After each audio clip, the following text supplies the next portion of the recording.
เจริญพรท่านสาธุชนทั้งหลายรายการธรรมทานจากวัดพุทธปัญญา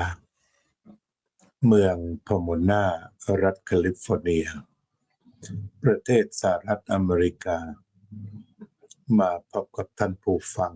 ท่านผู้ชมอีกวาระหนึ่งวันนี้วันที่4กรกฎาคมพุทธศักราช2568พี่น้องครอบครัว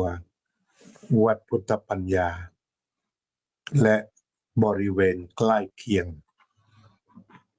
ได้มีนัดหมายว่าวันนี้จะมาวัดพุทธปัญญาเพื่อจะได้ถวายน้ำนมแก่ต้นศรีมหาโพธิ์ประจำปีถ้าพูดถึงตัวสัญลักษณ์ที่ชาวพุทธทั่วโลกนับถือก็มีด้วยกันหลายอย่างเช่นต้นศรีมหาโพธิ์พระพุทธรูปและธรรมจักรก็แล้วแต่จุดนั้นพระพุทธรูปที่เรียกว่าอุเทสิกเจดีย์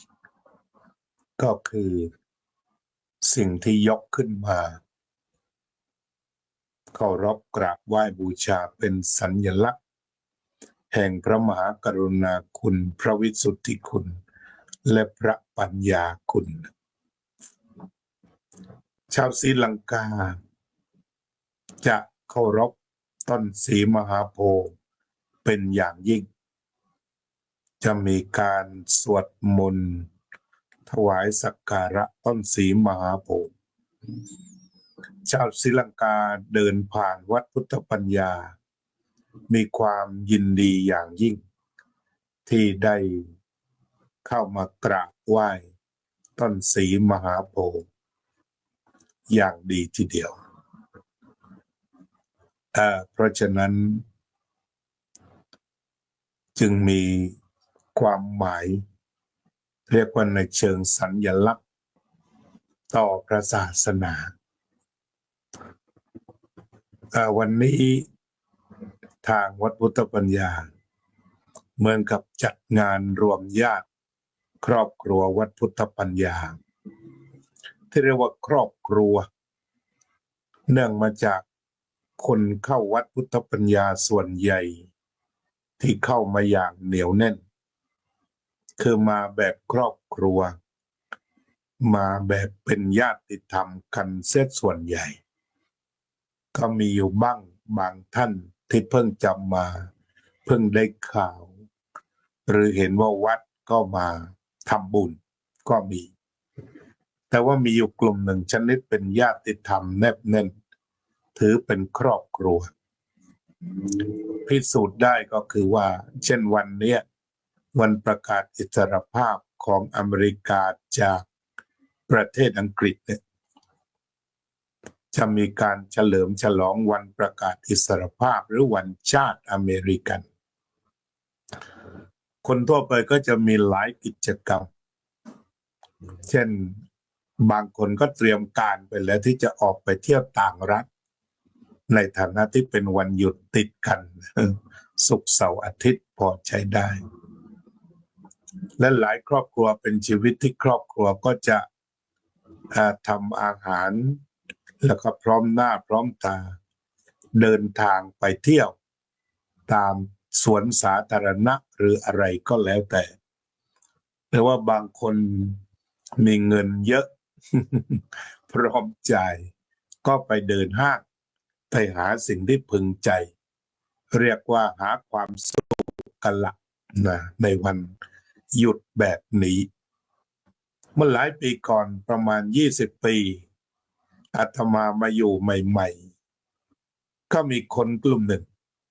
พอวันประกาศอิสรภาพบอกว่ามาฟังธรรมที่วัดกันดีกว่ามาพูดคุยสนทนากันก็เพิ่มมากขึ้นมีต้นโพอยู่ต้นหนึ่งซึ่งดร.พระมหาบางเขมานันโด สมัยนั้นท่านมารักษาการเป็นเจ้าอาวาสอยู่ระยะหนึ่งหลวงพ่อปัญญานันทามอบป้ายวัดให้เลยวันนั้นท่านได้มาอยู่ที่นี่สัก9 เดือนแต่ท่านก็นำต้นสีมาโพธิ์ต้นน้อยนี้มาแค่หลังจากนั้นก็ช่วยกันดูแลเมื่อสร้างวัดถูกต้องตามกฎหมายได้รับอนุญาตซึ่งทางซิตี้เขาให้มาวางไว้ในจุดนั้นเขาบอกเอาต้นไม้พิเศษของคุณนี้ไปวางตรงนั้นตรงหน้าประตู เราไปปลูกไว้เมื่อก่อนปลูกทิศใต้แต่ตอนนี้วางไว้ที่หน้าประตูเมื่อก่อนมีต้นไทรอยู่อีกต้นหนึ่งเป็นร่มโพร่มไทรอยู่ทางขวามือไม่ทราบเกิดอะไรขึ้นก็ยังสงสัยทุกคนเนี่ยมันตาย ต้นไทรสวยๆเนี่ยตายสนิทเลยก็แปลกดีแต่ยังไงก็ตามจึงปลูกไว้ต้นถัดมาก็มีโพและไทรก็ยังมีอยู่ต้นหนึ่งใหญ่หน้าวัดก็มีทั้งต้นโพต้นไทรต้นอัชฌปาลนิโครธ ที่พระพุทธเจ้าไปทำสมาธิก่อนตรัสรู้นั่นเองนี่ก็เป็นเรื่องของความเป็นมาของวันนี้เมื่อวานนี้ญาติโยมคณะกรรมการนำโดยท่านประธานคณะกรรมการบริหารท่านคุณโยมกัลยาว่องทิพย์คงคาคุณโยมเฉลิมศรีแล้วก็ คุณโยมจ๋าคุณโยมเปิ้ลทุกท่านมากันพร้อมโยมชูศรีในระดับแกนนำแล้วก็ได้นำเอาน้องโพธิหลานตัวน้อยมาทำงานกระชับกระเฉงน่าดู ช่วยกันทำความสะอาดบริเวณใต้ต้นโอ๊กซึ่งจะทำพิธีกันในวันนี้พิธีก็สบายหนึ่งเบื้องต้นก่อน ฉลองกันทั่วไปก็นำอาหารมารับประทานอเมริกานี่ก็มีเทศกาลการกินอาหารแบบนั้นแบบนี้ไปแต่ว่าเนื่องจากเอกลักษณ์อเมริกันคือเป็นประเทศพหุวัฒนธรรมมันไทยคัลเจอร์เมื่อถึงวันแบบนี้ใครจะกลับไปหาวัฒนธรรมตนเองก็ได้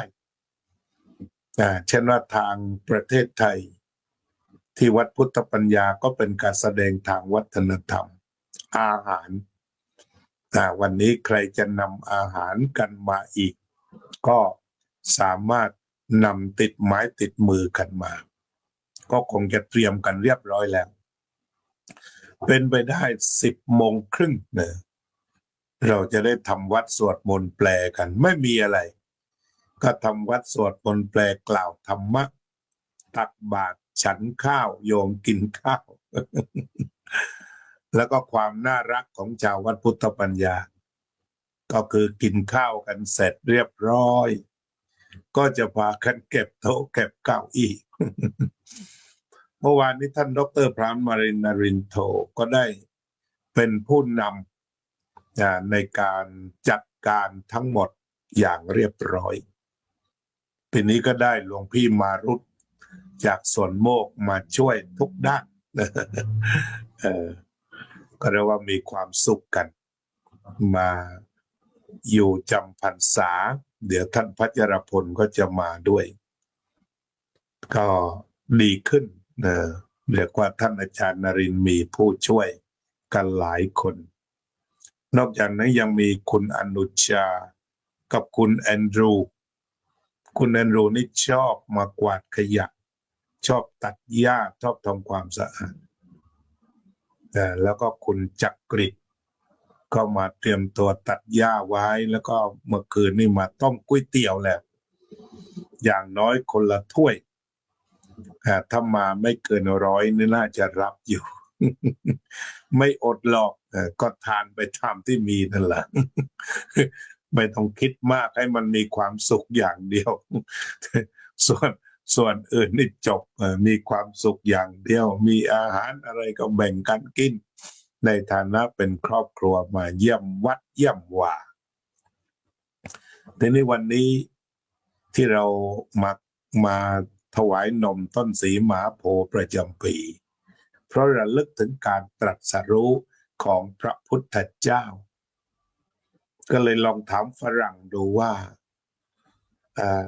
เราจะเรียกว่า liberation tree จะได้ไหมมีฝรั่งเขาจบปอเอกเขาบอกว่าได้เพราะดี liberation tree liberation tree ต้นไม้แห่งอิสรภาพเพราะนั้นการถวายน้ำนมต้นโพก็เป็นสัญลักษณ์คือโพธิคือการตรัสรู้โพธิก็คือการตรัสรู้ของพระสัมมาสัมพุทธเจ้าโพธิเนี่ยคือการตรัสรู้ทีนี้การตรัสรู้คืออิสระภาพอิสระภาพจากอาสวะคือพระองค์ตรัสรู้3 ญาณญาณที่1ปุพเพนิวาสานุสติญาณหมายถึงว่าระลึกชาติได้ญาณที่2ก็คือจตูปปาตญาณดูการเกิดการจุติการตายของสัตว์ทั้งหลายได้หมดว่ามีแต่กรรมแต่ละตนแต่ละคนและสุดท้ายก็คืออาสวัคคยญาณนั่นคือมีอิสรภาพจิตมีอิสรภาพก็พระองค์ยังฉันยังสอนธรรมะยังอะไรทุกอย่างแต่จิตใจหมดเหตุแห่งทุกข์ไปแล้วเหมือนกับใบบัวดูเหมือนใบไม้ทั่วไปก็ใบตองก็พอใช้ได้เวลาหยดน้ำลงไปน้ำก็จะไหลหายไปเลยนี่เรียกว่ามีอิสรภาพเพราะนั้นพระพุทธองค์นั้นทรงมีอิสรภาพทรงมีอิสรภาพทุกประการจากอาสวะคือกิเลสมีหลายประเภทถ้าเรียกคลุมโลภะโทสะโมหะเนี่ยตระกูลใหญ่พระพุทธเจ้าเรียกว่าอกุศลมูลเรียกว่าอกุศลมูลก็คือเป็นเหตุแห่งราคะโทสะและโมหะนอกจากนี้ก็ยังเป็นรากฐานของความชั่วมาจากนี้หมด โลภะโทสะโมหะพระพุทธเจ้าละได้ขาดทั้งกิเลสหยาบกิเลสกลางและละเอียดคืออาสวะคือไม่เหลืออะไรเลยจะไม่เหลืออะไรติดฉะนั้นก็เบิกบานเหมือนดอกบัวที่เราท่องกันเด็กๆเบิกบานที่เบิกบานคือดอกบัวราคีบพันปัวสุวคนทกรรมจรอันนี้ก็คือเรียกกันว่าความไม่มีกิเลสหรือโมกขะหรือหลุดพ้นเป็นคำที่ใช้เรียกอิสรภาพได้ฉะนั้นพระพุทธเจ้าเป็นอิสรภาพจากกิเลสทั้งปวงในพระมหากรุณาธิคุณทรงดำเนินไปด้วยการตรัสรู้ธรรมะล้วนๆไม่มีอะไรปน ผ้าฤทัยก็เหมือนกับดอกบัวเวลาเสด็จไปในดอกบัวรับก็คือหมายความว่าทุกย่างก้าวของพระสัมมาสัมพุทธเจ้าไม่มีกิเลสเหลือเลย ทุกก้าวดอกบัวรองรับทั้งหมดอาจารย์ติณทันเคยถูกเด็กถามว่าถ้าพระพุทธเจ้าขึ้นไปยืนบนแผ่นหินดอกบัวจะตามไปไหมท่านตอบว่าไป เพราะความหมายคือการตรัสรู้และเบิกบานอันนี้ก็คือพระคุณของพระสัมมาสัมพุทธเจ้าในข้อนี้แสดงถึงอิสรภาพอย่างแท้จริง พวกเราเป็นพุทธศาสนิกชนตามพระพุทธเจ้าเพื่อไปมีอิสรภาพโดยจิตใจที่เป็นอิสระเมื่อไหร่ก็ไม่ทุกข์เมื่อนั้นนี่ก็คือคำว่าอิสรภาพฉะนั้นเมื่อเขามีวันอิสรภาพอเมริกาเราก็ระลึกถึงพระสัมมาสัมพุทธเจ้าของเราผู้ที่มีอิสรภาพอย่างสูงสุดประกาศอิสรภาพแล้วณใต้ต้นศรีมหาโพธิ์เราเจอต้นโพเราจึงระลึกถึงพระคุณของพระองค์คือความเป็นอิสระ liberation เวลาฝรั่งพูดถึงพระพุทธเจ้าการตรัสรู้คือ liberation from defilement จากกิเลสทั้งปวงก็ถือเอาความอย่างนี้เราก็จึงจับเอาวัฒนธรรมอเมริกันมาบวกวัฒนธรรมพุทธเติมวัฒนธรรมไทยก็เข้าสู่พหุวัฒนธรรมอยู่ร่วมกันอย่างมีความสุขตามที่บรรพบุรุษอเมริกันต้องการที่จะมาหาดินแดนเสรีถ้าเราศึกษาประวัติศาสตร์ก็เพื่อที่จะให้มีเสรีภาพในการนับถือศาสนา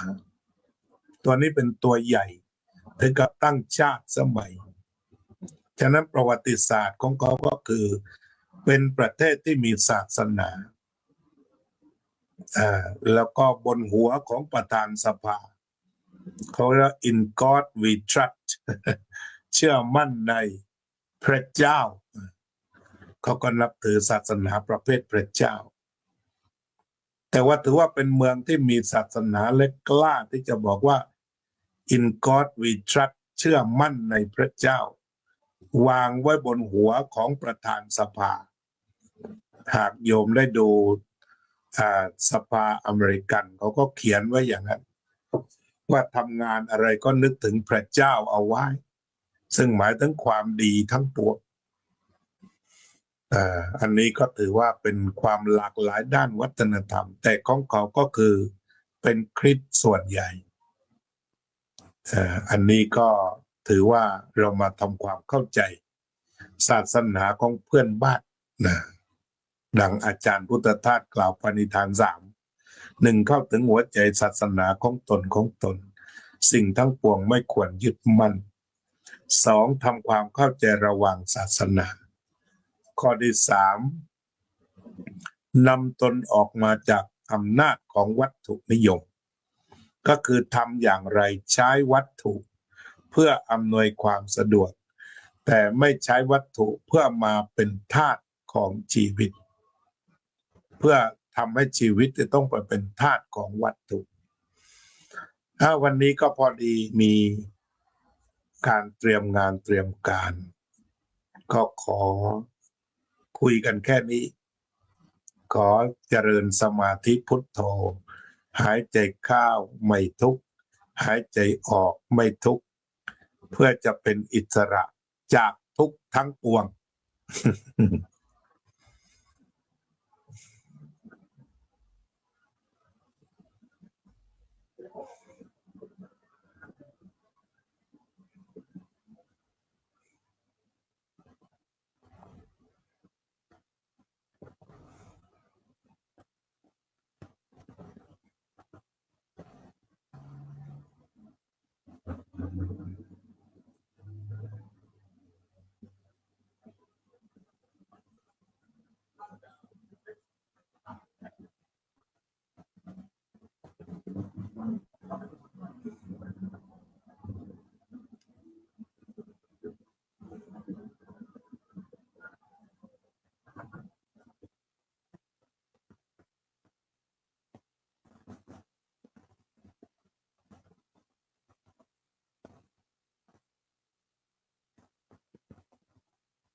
สัพเพ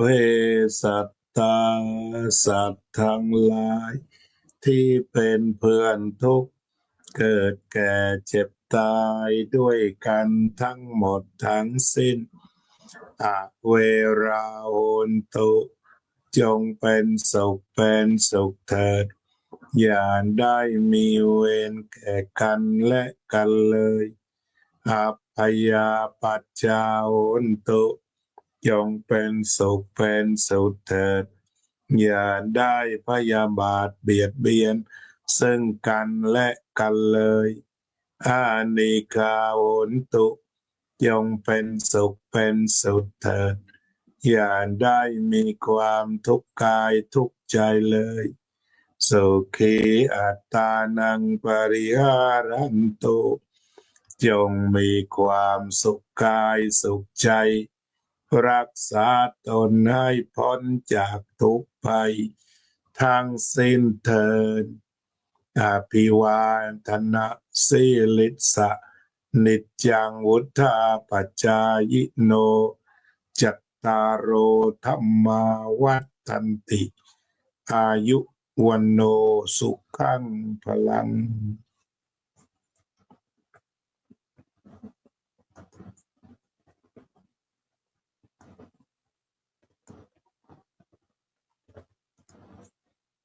เจริญพรโยมกัลยาว่องทิพย์คงคา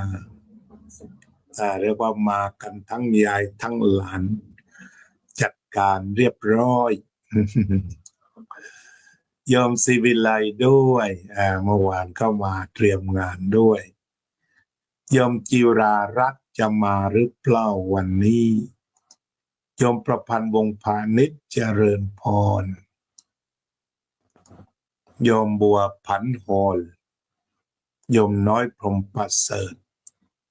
โยมเคนธนาโยมศิวิไลศรีวงศ์ชัยโยมอุ่นเรือนเจริญพรเมื่อวานถวายตราตั้งวัดประสาทนิกรโยมยังไม่ได้มาใช่ไหมคงจะมาตอนอาสันหะหรือเปล่าเป็นตราตั้งรักษาการเจ้าอาวาสก็มีภาพข่าวออกมาหลายสำนักโยมศิวิไลศรีวงใจแฮปปี้ 4th of July สุขสันต์วันอิสรภาพอเมริกาเรามีจิตใจอันดีก็สามารถส่งความปรารถนาดีกันได้เพราะเป็นบุญนมัสการพระอาจารย์สุขสันต์วันศุกร์ค่ะอนุโมทนาบุญกับทุกท่านที่ได้ร่วมงานรดน้ำต้นโพวันนี้แม้ลืมชวนโยมอุบลได้มาด้วยกราบนมัสการค่ะโยมติ๋วจากวัดประสาทนิกรยังอยู่ก็เขียนข่าวมาให้มั่งนะร่มเย็นเป็นสุขทุกนาทีณลานโพธิธรรมลานหินโค้งวัดประสาทนิกรตำบลขันเงินอำเภอหลังสวนจังหวัดชุมพรมีอะไรที่โยมติ๋วจะเขียนมาให้อ่านมั่งก็ได้นะ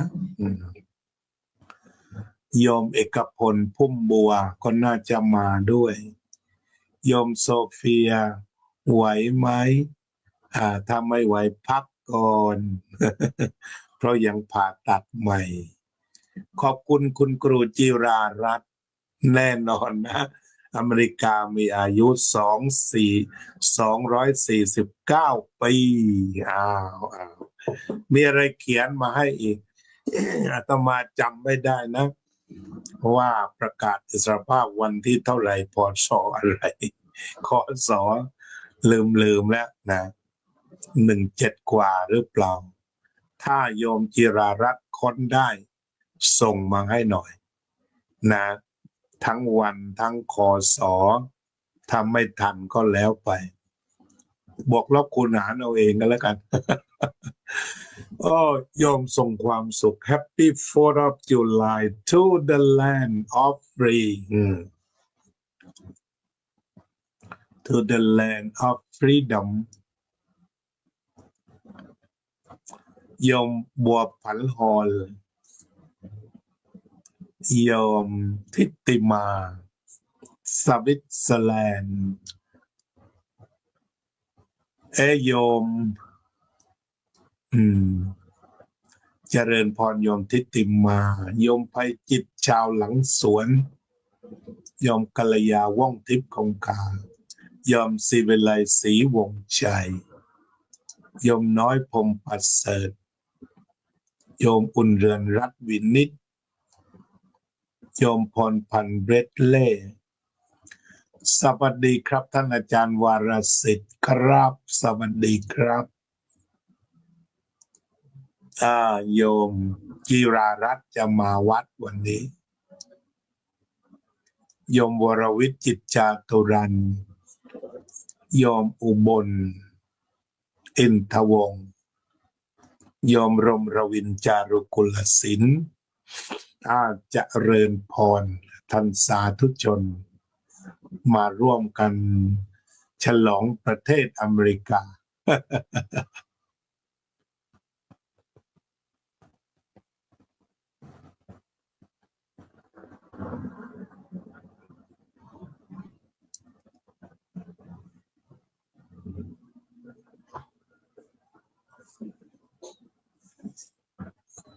มาแล้วจิรารัตน์เกียรติสันติคุณวันประกาศอิสรภาพคือวันที่4 กรกฎาคม 1776ถูกต้องเนาะโยมกัลยาแฮปปี้ฟรอบจุลายโยมสุนิตวงสุเทพก็แฮปปี้รักษาการเจ้าอาวาสวัดประสาทนิกร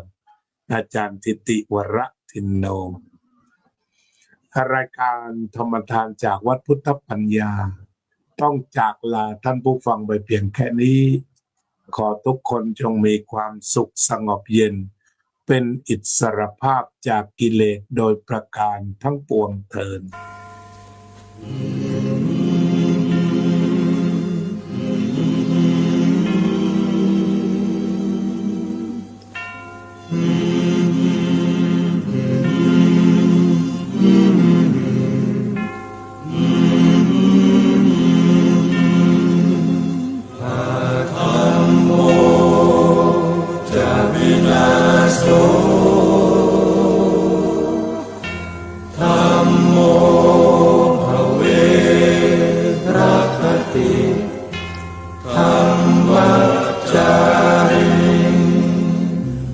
พุทธองค์ท่านทรงตรัสรู้เป็นสัพพัญญูตรัสสอนความจริงว่าธรรมะย่อมชนะทุกสิ่งเป็นที่พึงพิงแก่ผู้ประพฤติชอบธรรมธัมโมจะวินาโสธัมโมภเวรัคติธัมมัจจาริอำนาจใดๆก็ตามย่อมถึงความพินาศถ้าขาดธรรมะประจำไม่มีใครอยู่ค้ำฟ้าเราต่างเกิดมาใช้กัน